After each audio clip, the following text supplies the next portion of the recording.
We're at the Paradox Interactive Convention once again, and we're catching up with Chris here, who's going to tell us a little bit about a game that's coming out very shortly, Victoria 2: A House Divided. Yeah, House Divided is our first expansion pack for our game Victoria 2. When Victoria 2 is a sequel to Victoria, and our fans gave us the feedback on Victoria saying there was an awful lot of micromanagement, there was just simply too much to do. So with Victoria 2 we thought long and hard, we looked to streamline things, we looked to simplify things. Then our fans came to us and said, there's not enough to do. You know, it's just, the game practically plays itself. So with A House Divided, the first expansion, you know, we thought about what can we bring back in to give the fans more options, more control, without going to the other extreme again with micromanagement. And can you give us some specific examples of areas where you've added a little bit more things to do? Yeah, I mean, there are a couple of very obvious ones. One is the whole system for starting wars. In Victoria, you got a number of set casus bellums, which allows you to declare war on certain people, and then the rest you're just waiting for random events.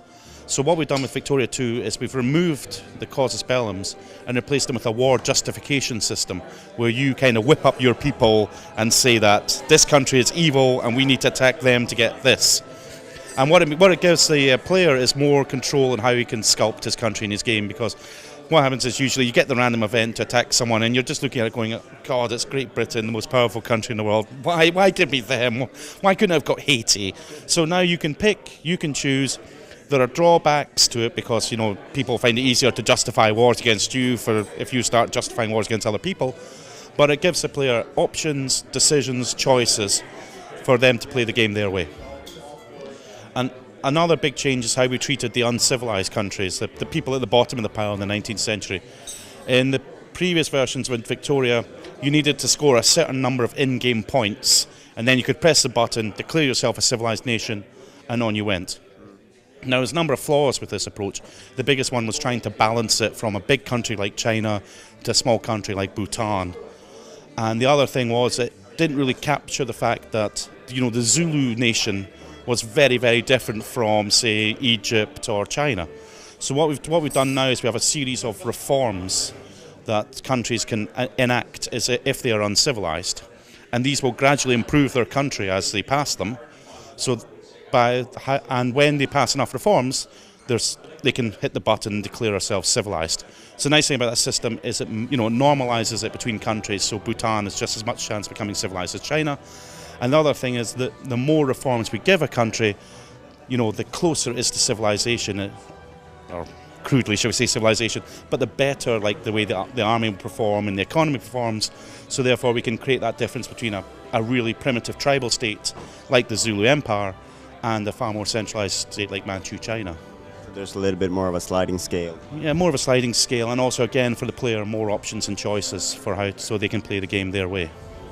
And we're standing next to the sign here, and we get to see a little bit about what prompted you to sort of take the Civil War angle and add another scenario to the game. Well, there's if you take the 19th century, because I mean the Victoria spans 1836 to 1936, and there's two key points in those periods which the whole period pivots on. One is World War I, and the other one, of course, is the American Civil War, which decides the future of the American continent. So I mean, from that point of view, it was a natural first progression as you go through the era. You know, American Civil War, the key point in North American history, and from that point of view, the influence it takes on into world history. So yeah, we just felt it's a natural one to go for. So are there any specific changes to the systems that you've made with its new focus on the Civil War? It's not so much the systems itself. Yeah, we've done some tweaks to the build-up to Civil War, but what we've done is given people a dedicated American Civil War scenario with the countries set up in 1861 as they were, because when you start with 1836, with a game that is fairly open, like Victoria 2, it was virtually impossible to get a historical American Civil War.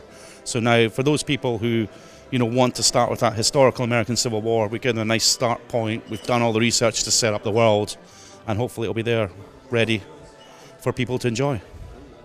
And hopefully it's the first of many future updates and expansions for Victoria 2, as fans seems to have taken a liking to it.